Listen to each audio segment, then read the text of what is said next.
शीरुषं देवं विश्वाक्षं विश्वशम्भुवं विश्वं नारायणं देवमक्षरं परमं पदं विश्वतः परमां नित्यं विश्वन्नारायणगुं हरिं विश्वमेवेदं पुरुषस्तद्विश्वमुपजीवति पतिं विश्वस्यात्मेश्वरं शाश्वतं शिवमच्युतं नारायणं महाज्ञेयं विश्वात्मानं परायणम्।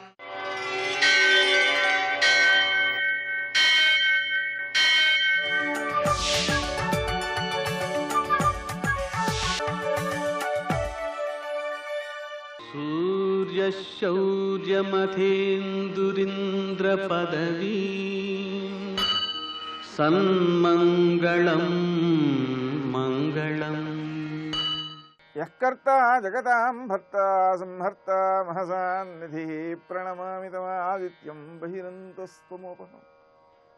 నేటి కాలమాన విశేషాలను గమనిద్దాం. స్వస్తి శ్రీ చాంద్రమాన మన్మథనామ సంవత్సరం దక్షిణాయనం వర్ష ఋతువు శ్రావణమాసం కృష్ణపక్షం ఆదివారం. సూర్యోదయం 6:06 సూర్యాస్తమయం 6:22 తిథి నవమి రాత్రి 2:49 వరకు. నక్షత్రం మృగశిర రాత్రి 12:34 వరకు. వర్జం శేషవర్జంగా ఉదయం 7:30 వరకు. దుర్ముహూర్తం సాయంకాలం 4:44 నుంచి 5:33 వరకు. అమృతకాలం మధ్యాహ్నం 3:37 నుంచి సాయంకాలం 5:15 వరకు. రాహుకాలం ఆదివారం కాబట్టి సాయంకాలం 4:30 నుంచి 6 గంటల వరకు. అష్టకవర్గ రీత్యా శుభప్రదమైన సమయం ఉదయం 7:45. ఈరోజు విశేషాలలో కౌమారీదేవి పూజ, అగస్త్యోదయం అనే విశేషాలు ఉన్నాయి. అగస్త్యోదయం అంటే అగస్త్యుడు ఉదయించిన తర్వాత జలాలు కాలుష్యాన్ని తగ్గించుకుంటాయి, నదీ జలాలు పరిశుభ్రమవుతాయి అనే భావన మనకు ప్రాచీనం నుంచి వస్తోంది. ఇక కౌమారీదేవి పూజ, కుమార్తెగా ఆమెను భావిస్తూ చిన్నపిల్లగా అన్నమాట, ఆమెను మనం పూజ చేయాలి. ఆమెను పూజ చేయడంతో బాటుగా చిన్న వయసు కలిగినటువంటి పిల్లల్ని, ఆడపిల్లల్ని అమ్మవారుగా భావన చేసి వారికి పూజ చేయాలి. చేస్తే ఏమవుతుంది? దీనివలన బహుముఖములైన ప్రయోజనాలు ఉన్నాయి.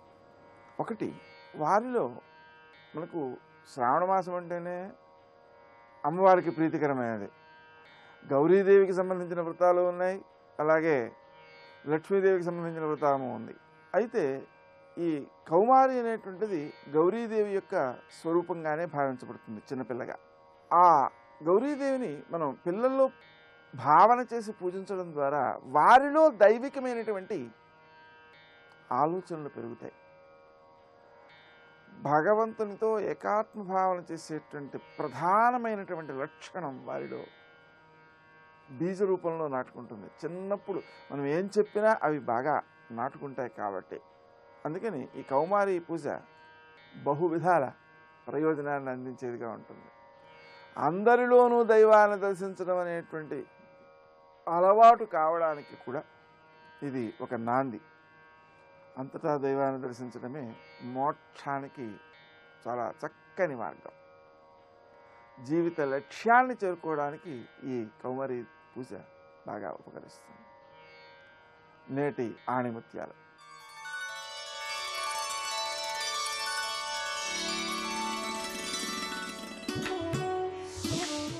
ఓ పండులో ఉండే విత్తనాలని ఎవరైనా చూడగలరు, కానీ ఓ విత్తనంలో ఎన్ని పండ్లున్నాయో చూడగలవారే వివేకవంతులు.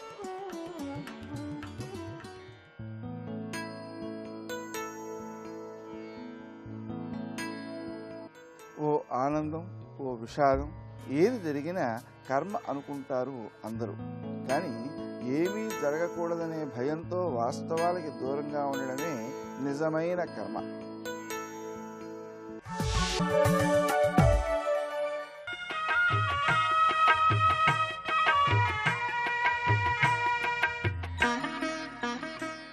శ్రీగణేశాయ నమః. శ్రీసరస్వత్యై నమః. శ్రీపాదవల్లభ నరసింహ సరస్వతి. శ్రీగురుదత్తాత్రేయాయ నమః. శ్రీగణపతి సచ్చిదానంద సద్గురు పాదారవిందాభ్యాం నమో నమః. జయ గురుదత్త. యదత్ర క్రియతే కర్మ భగవత్పరితోషణం జ్ఞానం యత్తదధీనం వై భక్తియోగ సమన్వితం. శ్రీమద్భాగవతంలో భక్తి యోగానికి జ్ఞానయోగానికి పరస్పర సంబంధం ఎలా ఉందో వివరించేటువంటి శ్లోకం ఇది. ఈ శ్లోకం ఏం చెబుతోందంటే, కేవల భగవత్ప్రీతి కోసం సత్కర్మను ఆచరించినట్లయితే అదే భక్తి యోగం. అలాంటి భక్తి యోగంతో కలిసిన జ్ఞానం ఆ కర్మకు అధీనమై ఉంటుంది అంటున్నారు. జ్ఞానం యత్తదధీనం అంటే అట్టి కర్మ వల్ల పరాభక్తితో కూడిన జ్ఞానం లభిస్తుంది అని తాత్పర్యం అన్నమాట. మనం మామూలుగా పర్యాలోచన చేస్తే మనం చేసే కర్మలు, పనులన్నీ కూడా రెండు రకాలు, దుష్కర్మలు, సత్కర్మలు అని. అంటే శాస్త్ర నిషేధం పొందినవి దుష్కర్మలు, శాస్త్ర విహితమైనవి, శాస్త్ర సమ్మతమైనవి సత్కర్మలు. సత్కర్మలు రెండు రకాలు, సకామ సత్కర్మలు, నిష్కామ సత్కర్మలు అని. నిష్కామ సత్కర్మలు మళ్ళీ రెండు రకాలు, కేవల వైరాగ్యపూర్వక నిష్కామ సత్కర్మలు అని, భగవత్ప్రీతికరమైనటువంటి నిష్కామ సత్కర్మలు అని రెండు రకాలవి. ఈ రెండిట్లో ఇవన్నీ మెట్లు మెట్లుగా ఏర్పాటు చేశారు. ప్రతి సాధకుడు కూడా ముందర దుష్కర్మల్ని పరిత్యాగం చేయాలి, సత్కర్మల్ని స్వీకరించాలి, సత్కర్మల్ని నిష్కామంగా ఉండేట్టు చూసుకోవాలి. నిష్కామంగా ఉండే సత్కర్మలు భగవత్ప్రీతికరంగా ఉండేట్టుగా కూడా ప్రయత్నం చేసుకోవాలి. ఈ మెట్లు ఎక్కుకుంటూ రావాలి.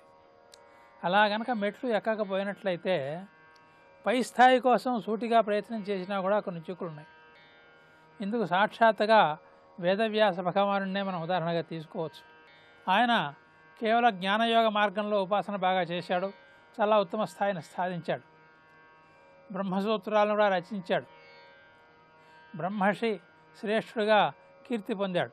కానీ తన పుత్రుడైనటువంటి శుకమహర్షి సన్యాసం తీసుకుంటున్నప్పటికీ దాన్ని తట్టుకోలేకపోయాడు. ఇదేమిట్రా, నాలాంటి జ్ఞానయోగ సాధకుడికి ఇలాంటి తొట్టుబాటు ఏమిటి అని ఆయనే ఆశ్చర్యపోతున్నాడు. అయినా సరే లోపల ఉండే మోహం మాత్రం తగ్గడం లేదు. ఆ సమయంలో జగద్గురువు అయినటువంటి నారద మహర్షి ఆయన దగ్గరికి వచ్చి ఆయనకు ఉపదేశం చేశాడు. ఏమనంటే, ఏతత్ సంసూచితం బ్రహ్మన్ తాపత్రయ చికిత్సితం యది ఈశ్వరే భగవతి కర్మ బ్రహ్మణి భావితం అన్నాడు నారద మహర్షి. ఓ బ్రహ్మర్షి, చేసిన కర్మలన్నింటినీ కూడా పరబ్రహ్మస్వరూపుడైనటువంటి శ్రీకృష్ణ పరమాత్మకు సమర్పించడమే తాపత్రయాలన్నింటినీ హరించేటువంటి ఏకైక వైద్యం. ఇది నీకు సూచన చేస్తున్నా, నువ్వు అర్థం చేసుకో అన్నాడు. అంటే అంతకుముందు ఈయన జ్ఞాననిష్టలో ఒక స్థాయికి చేరాడు, కానీ తాపత్రయాలను మాత్రం దాటిపోలేకపోతున్నాడు. తన కొడుకు సన్యాసం పుచ్చుకుంటే బాధపడుతుంటున్నాడు. ఇటువంటి కల్లోలం ఇది కనుక పోవాలన్నట్టయితే ఏం చేయాలంటే, ఈశ్వరే భగవతి భావితం కర్మ అన్నాడు. అంటే కర్మలన్నింటినీ కూడా పరబ్రహ్మ స్వరూపుడైనటువంటి శ్రీకృష్ణ పరమాత్మకు సమర్పించాలి. ఆ పరమాత్మ సమర్పణ పూర్వకమైనటువంటి కర్మ కాకపోయినట్టయితే ఆ కర్మ జ్ఞానయోగపూర్వకం అయినప్పటికీ కూడా తాపత్రయాల్ని హరింపజేయడానికి సమర్థం కాదు. కనుక తాపత్రయహరమైన విధానం ఏంటంటే, సత్కర్మ చేస్తూ అది నిష్కామంగా చేస్తూ అది భక్తియోగపూర్వకంగా చేస్తూ దాన్ని భగవదర్పణపూర్వకంగా చేసినప్పుడే అది తాపత్రయ అపనోదన సమర్థమైనటువంటి సత్కర్మ అవుతుందయ్యా అని నారద మహర్షి ఆనాడు వ్యాస మహర్షికి బోధ చేశాడు. ఆ బోధ మనకు కూడా ఇవాళ అన్వయిస్తుంది. మనమంతా కూడా ఈ సత్యాన్ని గ్రహించి భగవదర్పణ బుద్ధితో సత్కర్మల్ని ఆచరించేటువంటి విధానాన్ని అలవాటు చేసుకుందాం. జై గురుదత్త.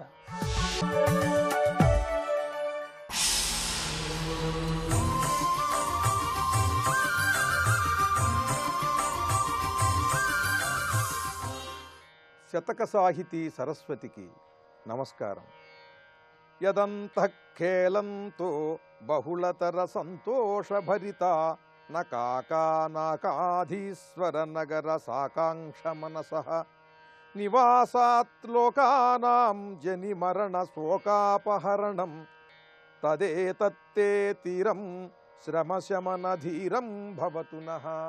ఓ గంగాదేవి, యదంతఃఖేలంతో బహుళతర సంతోషభరిత నాకాధీశ్వర నగర సాకాంక్ష మనసః. నీ గంగా తీరంలో విహరించేటువంటి కాకులు కూడా ఈ గంగా తీరంలో కలిగే ఆనందానికి, ఆ ప్రశాంతమైనటువంటి ఆ వాతావరణానికి తన్మయమై ఇక్కడే స్థిరంగా ఉండిపోవాలని కోరుకుంటున్నాయి. కానీ నాకాధీశ్వర నగర సాకాంక్ష మనసః, ఆ ఇంద్రుని నగరమైనటువంటి స్వర్గానికి వెళ్ళే అవకాశం ఉన్నా కూడా మాకు అక్కర్లేదు అని చెబుతున్నాయి అవి ఆ కాకులు. ఎందుకనంటే ఆ స్వర్గంలో ఉండేటువంటి భోగములన్నీ కూడా ఈ గంగా తీరంలో కలిగే ఆనందమునకు సమానము కావు కావు అని అరుస్తూ మేము రాము రాము అని చెబుతున్నాయి. ఒకసారి దేవేంద్రుడు పుష్పక విమానంలో గంగా తీరంపై నుండి విహరిస్తూ వెడుతూ అక్కడ ఉన్నటువంటి కాకులను చూచి, మరి దేవేంద్రుడు భూలోకానికి వచ్చాడంటే ఊరికనే వచ్చి వెళ్ళాడు అంటే ప్రయోజనమేముంది? ఇక్కడ ఉన్నటువంటి కాస్త అల్పులైనటువంటి వారికి, వెనుకబడినటువంటి వారికి జ్ఞానంలో, అలాగే గౌరవం పొందటంలో కూడా వెనుకబడినటువంటి జీవులకు కాస్త ఏదైనా మేలు చేయాలి అనే భావం కలిగి, ఎందుకనంటే మహానుభావులకు అటువంటి ఆలోచనలు వస్తాయి. అటువంటి సత్కార్యక్రమాలు, దానాలు, ధర్మాలు చేస్తారు వారు ఎక్కడికైనా వచ్చినప్పుడు. వారి కరుణ అటువంటిది. అలా దేవేంద్రునకు హృదయం ద్రవించి, అయ్యో ఈ కాకులు ఇలా ఉన్నాయి కదా, వీటిని కూడా మన స్వర్గానికి ఆహ్వానిద్దాం, భూలోకానికి వచ్చినందుకు ఒక మంచి పనైనా చేద్దామని ఆ కాకులతో, మీరు మా స్వర్గానికి రండి, నాతో పాటుగా ఈ పుష్పక విమానంలో మిమ్మల్ని తీసుకుని వెడతాను అని ఆ కాకులకు ఆయన ఒక వరం ప్రసాదించాడు. వెంటనే ఆ కాకులన్నాయిట, మేము రాము, మాకు ఆ స్వర్గంలో ఉండే సుఖ సంతోషాల కంటే, ఆ భోగాల కంటే కూడా ఈ గంగా తీరంలోనే ప్రశాంతంగా ఆనందంగా ఉంటుంది, మేము ఇక్కడే ఉంటాము అని కాకులు కూడా ఆ స్వర్గానికి ఆహ్వానం వస్తే అవి వద్దు అని చెప్పి అవి తృణీకరించేశాయి. అంత పరమ పవిత్రమైన శాశ్వత ఆనంద నిలయం ఈ గంగా తీరం. ఇది నివాసాత్ లోకానాం జని మరణ శోకాపహరణం. ఇక్కడ నివసించేటువంటి వారికి ఎవరికైనా సరే మళ్ళీ జన్మ కలుగుతుంది అనేటువంటి భయం లేదు, అలాగే మరణ భయం లేదు. మాకు ఎటువంటి మరణం ఆసన్నమవుతుందో, మా అవసాన స్థితి ఎలా ఉంటుందో అని ఎవరికీ కూడా భయం కలగదు. అటువంటి అభయాన్ని ఈ గంగా తీరం, గంగపై నుంచి వచ్చేటువంటి గాలులు, ఆ గంగా జలము కలిగిస్తాయి. అలాగే శోకాపహరణం, ఎటువంటి శోకము కూడా కలగదు, చింత అనేటువంటిది లేదు, బాధ అనేటువంటిది లేదు. ఈ గంగాజలాన్ని గ్రోలి ఆవిడ్ని నమ్ముకుని జీవించేటువంటి వారికి జని మరణ శోకాపహరణం, జన్మ భయాన్ని, మృత్యు భయాన్ని, జీవిత భయాన్ని కూడా తొలగించేది ఈ గంగాజలము, గంగా తీరము. తదేతత్తే తీరం శ్రమశమన ధీరం భవతు నః. అలాగే ఈ గంగా తీరం అనేటువంటిది శ్రమ అనేటువంటిది లేకుండా ఆహ్లాదాన్ని, శక్తిని, పుష్టిని కలిగిస్తుంది. అటువంటి పరమ పవిత్రములు, మధురములు, శక్తిమంతములు అయినటువంటి ఈ గంగాజలముల యొక్క గొప్పదనాన్ని కీర్తిస్తూ పరమాద్భుతమైన శ్లోక రచనతో అద్భుతమైన స్తోత్రాన్ని మనకు అందించిన మహాపండిత కవి శ్రీ జగన్నాథ పండితరాయల వారి గంగాలహరిలోని మరి ఒక శ్లోకం గురించి రేపు ఉదయం తెలుసుకుందాం. ఓం శ్రీ గంగాదేవ్యై నమః. శ్రీరామదూతా జయ హనుమాన్, శ్రీమాన్ ధీమాన్ జయ బలవాన్, శ్రీమాన్ ధీమాన్ జయ బలవాన్, పూజలు చేతుము శ్రీ హనుమాన్. दूरीकृत सीतार्ति ప్రకటీకృత రామవైభవస్ఫూర్తి దారిత దశముఖ కీర్తి పురతో మమ భాతు హనుమతో మూర్తి. ఆపదామపహర్తారం దాతారం సర్వసంపదాం లోకాభిరామం శ్రీరామం భూయో భూయో నమామ్యహం. శివాయ గురవే నమః. శ్రీమాత్రే నమః. శ్రీ విష్ణురూపాయ నమః శివాయ. శ్రీరామ జయ రామ జయ జయ రామ. సీతను చూశాను అని ఆంజనేయ స్వామి చెప్పిన వెంటనే అంగదాది వానర వీరులందరూ కూడా మహేంద్ర పర్వతంపై ఆనందంతో ఆంజనేయ స్వామి వైపు చూశారు. కొంతమంది గట్టిగా ఈలలు వేశారు, కొంతమంది గర్జనలు చేశారు, కొంతమంది కిలకిలరావాలు చేస్తూ అక్కడ ఉప్పొంగి ఉత్సాహంతో గంతులు వేశారట. శ్వేళంత్యన్యే నదంత్యన్యే గర్జంత్యన్యే మహాబలాహ చక్రు కిలకిలామన్యే ప్రతిగర్జంతి చాపరే. ఒకడు ఆనందంతో గర్జన చేయగానే దానికి ప్రతిధ్వనిలాగా మరొకడు మరింతగా గర్జన చేశారట. కొంతమంది ఆ తోకల్ని ఎత్తి పట్టుకుని నాట్యాలు చేశారు, మరికొంతమంది ఆ తోకల్ని ఆడించుతూ ఉత్సాహాన్ని ప్రకటించారు. కేచిదుచ్ఛ్రితలాంగూలా ప్రహృష్టా కపికుంజరాహ అచింతాయత దీర్ఘాణి లాంగూలాని ప్రవివ్యధు. ఈ విధంగా వారందరూ ఉత్సాహాన్ని ప్రకటిస్తూ ఉండగా అప్పుడు అంగదుడు హనుమంతునితో మాట్లాడుతున్నాడు. ఉక్తవాక్యం హనుమంతం అంగదస్తమధా బ్రవీత్. ఇక్కడ తెలుసుకోవాల్సింది ఏంటంటే అంగదుణ్ణి హనుమంతుడు మర్యాదపూర్వకంగా ఒక గౌరవ స్థానాన్ని ఇచ్చాడు. కానీ అంగదుడు గౌరవం ఇచ్చాడు కదా అని అహంకరించలేదు. ఆయన కూడా ఆయన తన వినయాన్ని చాలా చక్కగా ప్రకటిస్తున్నాడు. అంటున్నాడు ఇక్కడ సర్వేషాం హరివీరాణం మధ్యే వచనముత్తమం. వానర వీరులు అందరూ చూస్తూ ఉండగా ఉత్తమమైన వచనములు పలుకుతున్నట్ట. సత్వే వీర్యేన తే కశ్చిత్ సమో వానర విద్యతే. ఓ మహావానరా ఆంజనేయ, సత్వములో కానీ అంటే బలపరాక్రమాల్లో నీతో సమానమైన వాడు ఎవరూ లేరు సుమా. ఎందుకంటే ఈ సముద్రాన్ని దాటడమే నీ యొక్క అసమాన శౌర్యాన్ని తెలియజేస్తున్నది. పైగా నువ్వు మాకు జీవితాన్ని ప్రదానం చేశావు. ఇప్పుడు అంగదుని నోటంట వస్తున్నటువంటి ఈ శ్లోకం ఉన్నదే ఇది ఒక హనుమన్ మంత్రం కింద భావించవచ్చు. ప్రాణప్రదాయకమైన హనుమన్ మంత్రంగా భావించాలి. జీవితస్య ప్రదాతానః త్వమేకో వానరోత్తమ త్వత్ప్రసాదాత్ సమేష్యామః సిద్ధార్థ రాఘవేణః. ఈ శ్లోకాన్ని అంగదుడు అంటున్నాడు అని మర్చిపోయి మనం బయటకు తీసి విడిగా చూస్తే ఈ శ్లోకం రామభక్తులందరూ హనుమంతుడిని ఉద్దేశించి చేయవలసిన శ్లోకం. ఒక మంత్రం ఇది, అంత విశేషమైన మంత్రం. దీని ఫలితం ఏమిటంటే ఆనంద ప్రాప్తి, శోకనాశనము, రామచంద్రమూర్తి యొక్క అనుగ్రహం లభింపజేసే శ్లోకం ఇది. ఇది హనుమంతునికి నమస్కారం చేసి రామభక్తులు చెప్పుకోవలసిన శ్లోకం ఇది. అంత మంత్రమయమైనటువంటి శ్లోకం. జీవితస్య ప్రదాత నః త్వమేకో వానరోత్తమ త్వత్ప్రసాదాత్ సమేష్యామః సిద్ధార్థ రాఘవేణః. ఇది సుందరకాండలో 57వ సర్గలో 46వ శ్లోకం. 57వ సర్గ 46వ శ్లోకం చాలా విశిష్టమైనది. జీవితస్య ప్రదాతానః త్వమేకో వానరోత్తమ. ఓ ఆంజనేయ, నువ్వు మాకు జీవన ప్రదాతవి, మా బ్రతుకునిచ్చిన వాడివి, మా ప్రాణరక్షకుడివి నువ్వు. ఎందుకంటే నీ యొక్క అనుగ్రహం చేతనే మేము కృతకృత్యులమై సిద్ధార్థాహ అంటే ప్రయోజనమును సాధించుకున్నవారు అనర్థం. అందుకు కృతకృత్యులమై రామచంద్రమూర్తిని చేరుకోగలము. సమేష్యామః, ఈ మాట చాలా విశేషం. రాముని చేరుకోవడం అంటే మోక్షం పొందడం, ఇది అర్థం. అంతే కదండి. రామప్రాప్తి అంటే బ్రహ్మప్రాప్తి. రాముడు బ్రహ్మము, శుద్ధ బ్రహ్మ పరాత్పరుడే రామచంద్రమూర్తి. అందుకు రామప్రాప్తిని పొందడం అంటే సమేష్యామః. అది ఏష్యామః అంటే చేరడం, సమేష్యామః అంటే చక్కగా చేరడం అనమాట. సృష్టిలో మనం ఎన్నిటికో చేరుకుంటాం కానీ అది సమేష్యామః కాదు. ఎందుకంటే తిరిగి వెనక్కి వస్తాం. యద్గత్వా ననివర్తంతే తద్ధామ పరమం మమ అన్నారు గీతలో పరమాత్మ. అందుకే దేనిని చేరితే తిరిగి వెనక్కి రామో ఆ పరమ పదము, పరంధామము, పరమాత్మ స్థానమే రామచంద్రమూర్తి. అలాంటి పరమపద స్వరూపుడైనటువంటి రామచంద్రమూర్తిని చేరడమే కైవల్యము, మోక్షము. అదొక్కటే అక్కడికి చేరుకుంటామంటేనే సమేష్యామః అనాలి.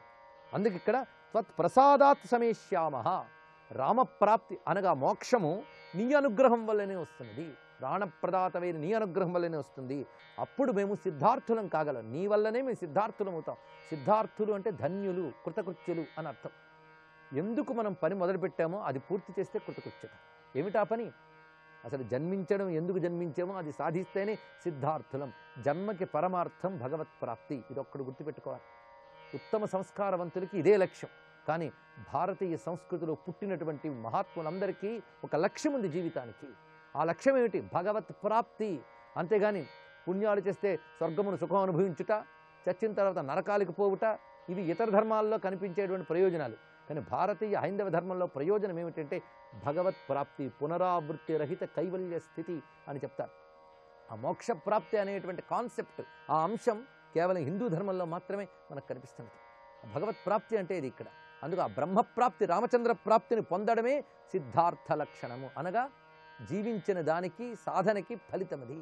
అందుకు సిద్ధార్థ రాఘవేణ, రామచంద్రమూర్తితో ప్రాప్తి పొంది మేము సిద్ధార్థులం కావాలి అంటే ప్రాణప్రదాతవై జీవన రక్షకుడువైనటువంటి నీ వల్లనే అది సాధ్యమవుతుంది. త్వత్ప్రసాదాత్, నీ అనుగ్రహం వల్ల. అంటే హనుమ అనుగ్రహం ఉంటే రామచంద్రమూర్తితో ప్రాప్తి జరుగుతున్నది మనకి. అందుకు హనుమంతుడు మనకి భగవత్ ప్రాప్తికి, బ్రహ్మప్రాప్తికి మూలమైన జ్ఞానస్వరూపుడుగా కనబడుతున్నాడు. రామభక్తులందరూ హనుమ ముందు చేతులు మోడ్చి చేయవలసిన గొప్ప స్తోత్రం ఇది. జీవితస్య ప్రదాతానః త్వమేకో వానరోత్తమ త్వత్ప్రసాదాత్ సమేష్యామః సిద్ధార్థాః రాఘవేణ. ఇంత దివ్యమైన శ్లోకం అంగదుడు నోట పలికింది. అంతేకాదు అప్పుడు అంటున్నాడు మరొక మాట, అహో స్వామిని తే భక్తి, అహో వీర్యం, అహో ధృతి. ఆంజనేయ, స్వామి భక్తి నీకు ఎంత గొప్పగా ఉన్నదయ్యా, నీ వీరత్వం ఎంత గొప్పది, నీ ధైర్యం ఎంత గొప్పది. స్వామి భక్తి పరాయణుడు నువ్వే, నీకంటే గొప్ప స్వామి భక్తి ఎవరు చూపించగలరు? రెండవది నీ యొక్క వీరత్వము, మూడవది నీ యొక్క ధృతి. మా భాగ్యవశాత్తు నువ్వు సీతమ్మని చూసావు, మా భాగ్యవశాత్తు ఇంకా రామచంద్రమూర్తికి సీతావియోగం వల్ల కలిగిన దుఃఖం పోతున్నది. అంటే మా భాగ్యవశాత్తే నువ్వు మాకు దొరికావు, మా భాగ్యవశాత్తే మా కార్యాన్ని చేపట్టావు. ఎందుకంటే రామకార్యం సాధించవలసిన బాధ్యత అంగదుడికి అప్పచెప్పాడు. అంగదుడి యొక్క బాధ్యతను హనుమంతుడు నెరవేర్చాడు. ఇంకో కోణంలో మనం ఆలోచిస్తే ఎందువల్ల అంగదుడి కార్యం నెరవేరింది? ఆయన తనతో పాటు హనుమంతుడిని పట్టుకున్నాడు. హనుమంతుడిని పట్టుకున్నాడు కనుకనే అంగదుడి కార్యం సాధించాడనేటువంటి ఘనకీర్తి లభించింది ఇక్కడ. అందుకు హనుమంతుడిని పట్టుకున్నవారు సులభంగా దేన్నైనా సిద్ధింపజేయగలరు. హనుమే చక్కబెడతాడు ఆ కార్యమంతా. హనుమత కీర్తిమతా యశస్వినాం తథాంగదేనాంగదనద్ధబాహునాం. ఈ విధంగా హనుమంతుడిని అంగదుడు స్తుతించిన తర్వాత ఆ పర్వతంపై వారు కూర్చున్నటువంటి ఆ చోటంతా ఎంత రమణీయంగా కనబడిందంటే, రమణీయం అంటే అందం అండి, అందం అంటే ఆనందమే. ఆనందంగా వాళ్ళు కూర్చున్న చోటే అందమైన చోటు కనుక ఆ చోటు ఎంత శోభాయమానంగా ఉన్నదో వర్ణిస్తున్నారు ఇక్కడ. హనుమత కీర్తిమత యశస్వినాం తథాంగదేనాంగదనద్ధబాహునా ముదా తదాధ్యాసితమున్నతం మహన్మహీధరాగ్రం జ్వలితం శ్రియాభవత్. మహాకీర్తిమంతుడు పరాక్రమవంతుడైన హనుమంతుడు ఒకవైపు, భుజకీర్తులతో శోభిల్లుతున్నటువంటి అంగదుడు మరోవైపు, వీరు ఉభయులతో కూడి ఆ పర్వత శిఖరము చక్కని శోభతో తేజరిల్లుతున్నది అని పూర్తయినది ఈ 57వ సర్గ. తర్వాత సర్గలోకి ప్రవేశిస్తున్నాం. తతస్తస్య గిరే శృంగే మహేంద్రస్య మహాబలాః. ఆ మహేంద్ర పర్వతం యొక్క శిఖరంపై ఆంజనేయ స్వామి వారిని మిగిలిన వానరులందరూ ప్రశ్నిస్తున్నారు. ప్రధానంగా జాంబవంతుడు ముందు ఉండి ఆయన ఈ వానరుల తరపున అడుగుతున్నాడు, సీతాదేవిని ఎలా చూసావు, ఆమె ఎలా ఉన్నది, అక్కడ రావణాసుడి ప్రవర్తన ఎలా ఉన్నది, ఏ విధంగా నువ్వు కార్యాన్ని చక్కబెట్టావు, ఇదంతా మాకు వివరించి చెప్పు అన్నాడు జాంబవంతుడు. అని వారు ప్రశ్నించాక అప్పుడు చెప్తున్నారు. కుతూహలం అవతల వాళ్ళకు ఉండాలి, కానీ మన కుతూహలం కొద్దీ మనం గురించి చెప్తూ ఉంటాం. పాపం అవతల వాడికి ఎంత అది విసిగిస్తుందో మనం తెలుసుకో. హనుమంతుడి దగ్గర గ్రహించవలసిన అంశం ఇది. ఏది చెప్పాలో అది చెప్పు కూర్చున్నాడు ఆయన. అలాంటిది అలాగని మిగిలినవి చెప్పకూడదని కాదు, వాళ్ళు ప్రశ్నించాలి, తను చెప్పాలి. ఎందుకంటే అవతల వాడికి ఆసక్తి లేనిది గొప్ప విషయాలు చెప్తే ఆ విషయాలపై గౌరవం దెబ్బతింటుంది. అందుకే ఆసక్తి లేని వారి దగ్గర గొప్ప విషయాలు చెప్పరాదు, ఇది తెలుసుకోవాలి. అయితే ఇక్కడ అందరూ ఆసక్తి పరులు, వాళ్ళందరికీ శ్రద్ధ ఉన్నది, కుతూహలం ఉన్నది కనుక వారందరూ కూడా ఏ విధంగా సాధించారో తమరు చెప్పండి. ఎందుకంటే నీ యొక్క అన్వేషణ పద్ధతి మాకు తెలియాలి, అది వింటే చాలా మేము ధన్యులం అవుతాం. పైగా ఏవి మనం చెప్పుకోవాలి, ఏవి రాముడి దగ్గర చెప్పాలి, ఏవి దాచిపెట్టాలి, ఏవి బయట పెట్టాలి, ఆ రెండు కూడా మాకు చెప్పన్నారు. అంటే ఏవి దాచిపెట్టాలో ఏది బయట పెట్టాలో చెప్పాలంటే రెండు వీళ్ళకి చెప్పాలి కదా. అంటే వీళ్ళ దగ్గర ఏం దాచిపెట్టక్కర్లు ఉన్నదంతా చెప్పచ్చు. కానీ రాముడి దగ్గరికి వెళ్ళేటప్పటికి మాత్రం ఏవి దాచిపెట్టాలో ఏవి బయట పెట్టాలో చెప్పాలట. ఎందుకు ఇలా చెప్పారు అంటే అబద్ధమాడమన్నా రాముని వద్ద కాదు, కొన్ని చెప్పరాదు అంతే. మహాత్ముడి దగ్గర మాట్లాడేటప్పుడు మన మాటల్ని జాగ్రత్తగా పోగు చేసుకోవాలి, అంతేగాని అనవసరపు సోదంతా వాళ్ళకి చెప్పకూడదు. మహాత్ముల దగ్గర మాటలు చాలా విలువగా మాట్లాడాలి, మాట్లాడిన కొద్ది మాటలు అర్థవంతంగా మాట్లాడాలి, ఏమి చెప్పాలి అది చెప్పాలి. కానీ జరిగిందంతా పోసకొచ్చినట్లు చెప్తానండి అంటే అది కూడా తప్పే. ఎందుకంటే ఎన్నో జరుగుతూ ఉంటాయి, ప్రతిదీ చెప్పి విసిగించకూడదు. వాళ్ళ సమయం విలువ, వాళ్ళ బుద్ధి చాలా విలువైనది. అందుకే వాళ్ళ దగ్గర ఒక్క మాట చెప్తే వాళ్ళు 10 ఊహించగలరు. అందుకే మనం విస్తారంగా వాళ్ళ దగ్గర చెప్పక్కర్లేదు. పైగా కొన్ని విషయాలు పెద్దవాళ్ళ దగ్గర చెప్పరాదు, అది మర్యాద. అంతేగాని అది కపటం అని అనరు, అక్కడ అబద్ధం అనిపించుకోదు. వాళ్ళ దగ్గర మాట్లాడవలసిన పద్ధతి అదొకటి తెలుసుకోవాల్సింది. పైగా ఇప్పుడు మేనేజ్మెంట్ టెక్నిక్స్ అని అన్నామే, అందులో కూడా ఇది ప్రధానం. నిశ్చార్థస్తత్ర వక్తవ్యో గతేరస్మాభిరాత్మవాన్ రక్షితవ్యం చ యత్తత్ర తద్భవాన్ వ్యాకరోతునః. మనం రామచంద్రమూర్తి వద్దకు వెళ్ళి ఆ మహాప్రభువు వద్ద ఏవి తెల్పాలి, ఏవి దాచాలి, ఈ విషయాలు మాకు స్పష్టంగా చెప్పు. ఎందుకంటే హనుమంతుడు ట్రైనింగ్ ఇస్తేనే అవతల వాడు చక్కగా మాట్లాడగలడు. ఇప్పుడు హనుమంతుడు వాళ్ళందరికీ ఏవి చెప్పాలో ఏవి చెప్పకూడదో చెప్తాడు. ఆ మాట తీరులోనే విశేషం. అంతేకాదు, అసలు రాముడి ముందు మాట్లాడగలిగేటువంటి శక్తి మిగిలిన వాళ్ళకంటే హనుమంతుడికి ఉంది, ఆయనే మాట్లాడతాడు. ఇక్కడ మనం సుందరకాండలో హనుమంతుడు వివరించబోతున్న విషయాలను మరి స్పష్టంగా చెప్పుకోని అవసరం లేదు. ఎందుకంటే ఇదివరకు హనుమంతుడు సాధించినవన్నీ ప్రత్యక్షంగా మనం వాల్మీకి రచన ద్వారా తెలుసుకున్నాం. అవే ఇక్కడ హనుమంతుడు తన నోటితో చెప్తాడు. అంటే సుందరకాండలో సుందరకాండ అనమాట ఇది. సుందరకాండలో రామాయణం చెప్పుకున్నాం మనం, సీతమ్మతో హనుమంతుడు వినిపించింది. ఇప్పుడేమిటి, సుందరకాండలో సుందరకాండ అంటే ఇంతవరకు జరిగిన కథనంతటినీ వానర వీరులతో చెప్తున్నాడు. అందుకే సుందరకాండ మళ్ళీ పునరావృత్తి జరిగినట్టే. అందుకే సుందరకాండ పారాయణ చేసిన వారికి ఒక 2-3 మార్లు సుందరకాండ చదివిన ఫలితం కూడా లభిస్తుంది. ఇక్కడంతా సుందరకాండే. తను ఏ విధంగా బయలుదేరాడు, ఆ తోవల మైనాక పర్వతం దగ్గర నుంచి చిట్ట చివరికి తిరిగి లంకా దహనం చేసి రావడం వరకు అంతా వివరించారు ఆంజనేయ స్వామి వారు. అదంతా వింటూ ఆశ్చర్యచకితులై ముగ్ధులై ఉన్నారు ఈ మొత్తం వానర వీరులు. వారందరూ హనుమకు నమస్కరిస్తున్నారు. అలా నమస్కరింపబడుతున్న హనుమకు నమస్కరిస్తూ సర్వం సీతారామచంద్ర చరణారవిందార్పణమస్తు. జై వీర హనుమాన్.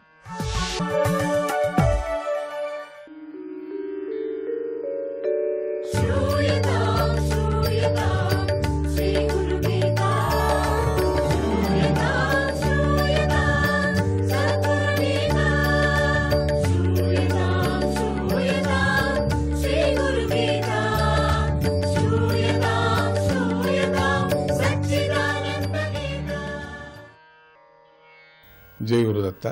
గురూపదేశము, దీని గురించి కొంచెం తెలుసుకుందాం. పీల్చే గాలిపై అందరికీ అధికారం ఉంది. అలాగే గురూపదేశం పొందే అధికారం కూడా అందరికీ ఉంటుంది. అయితే ఆ గాలిలో నిత్యము పరార్థం కోసం కృషి చేసే మేఘాలు మాత్రమే పైకి వెళ్ళగలవు కదా.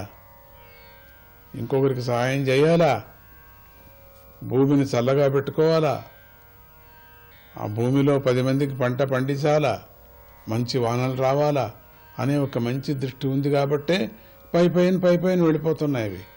అలాగే గురూపదేశంలో కూడా మేఘాల వలె పరోపకారం చేసే కొందరు గనులు మాత్రమే ఉన్నత స్థితికి చేరగలరు. మంచి పని చేసేవాళ్లే పైకి వెళుతూ ఉన్నారు. ఎవరికైతే విద్యల యొక్క అవతరణ మార్గం మీద దృష్టి పడుతుందో వారికి గురు పరంపర దర్శనమిస్తూ ఉంటుంది. ఇక్కడ దర్శనం అవటం అంటే ఏమిటో తెలుసుకుందాం మనం. పరిశుద్ధ చైతన్య శక్తి నుంచి మన వరకు విద్యా ప్రవాహాన్ని అనేక తపోమయ మూర్తులు అందించారు కదా మనకు.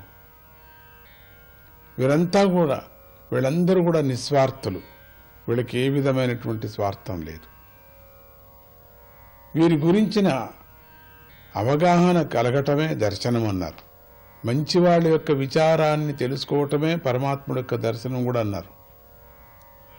ఈ దర్శనం కలిగిన కొద్దీ వాడు అంతులేని కృతజ్ఞత ఆ భావానికి గురవుతూ ఉంటాడు కదా.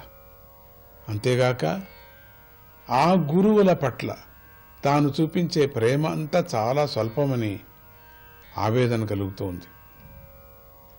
దానివల్ల వారి పట్ల కృతజ్ఞతను మరింత విస్తరించుకునేటువంటి ప్రయత్నం చేస్తూ ఉంటాడు. అది జరిగిన కొద్దీ వాళ్ళలో తనకి ఇతరులకి మధ్య ఆ భేదాలను తావు లేదనిపిస్తూ ఉంటుంది కదా. ఇటువంటి నిస్వార్థతా గుణం వాడి మనస్సులో విచ్చుకుంటుంది అని తెలుస్తుంది. అది విచ్చుకున్న కొద్దీ వాడికి తెలియకుండానే వాడు సద్గురువులు వాని లోపలికి చేరిపోతూ ఉంటాడు. అంటే సద్గురువుల కోవలోకి చేరిపోతూ ఉంటాడు. ఆ ప్రక్రియలో శిష్యుడు సిద్ధిని అందుకోగలుగుతాడు. అంటే వాడు భూమి మీద ఉండే జీవస్థాయి నుంచి దివ్యత్వాన్ని చేరుకునే పై దశలను అందుకుంటూ ఉంటాడు. ఈ విషయాన్నే మేఘాల ఉపమానం ద్వారా మనం తెలుసుకున్నాం కదా.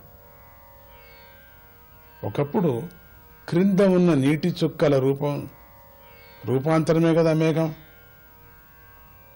అంటే భూమి మీద ఉన్న నీరంతా ఒకేసారి మేఘమైపోదు కదా. ఏ నీటి చుక్కలకు పరోపకార యోగ్యత ఉందో అటువంటి జల బిందువులు మాత్రమే మేఘాలవుతాయని తెలుసుకోవాలి మనం. అదే రీతిగా గురూపదేశం పొందే జీవులందరిలో ఎవరు తమ పవిత్రతను పెంచుకుంటూ ఉంటారో, దానికి ఎవరు నిస్వార్థత గుణాన్ని పెంచుకుంటూ ఉంటారో వారు ఉన్నతోన్నత స్థాయిని అందుకుంటూ ఉన్నారు. ఈ విధంగా విద్యకు, పరార్థ దీక్షకు, గురుభక్తికి, సిద్ధికి మూల చైతన్య శక్తి గల సంబంధాన్ని తెలుసుకున్నాం కదా. అది గురువైనటువంటి దత్తస్వామి కృప వల్ల ఆది గురువు అన్నారు స్వామిని. అంటే దేవదేవ గురోత్తముడు, ఆది గురువు, ఆది దైవము. ఆయన కృప వల్ల మీ అందరికి కూడా ఈ సందేశం బాగా మీకు అర్థం కావాలనేదే ఈ గురుంపర దర్శనం ఇవ్వాలని ఆశీర్వదిస్తున్నాం.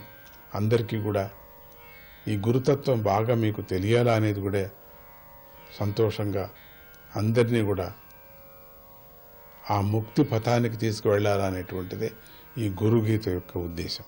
జై గురుదత్త.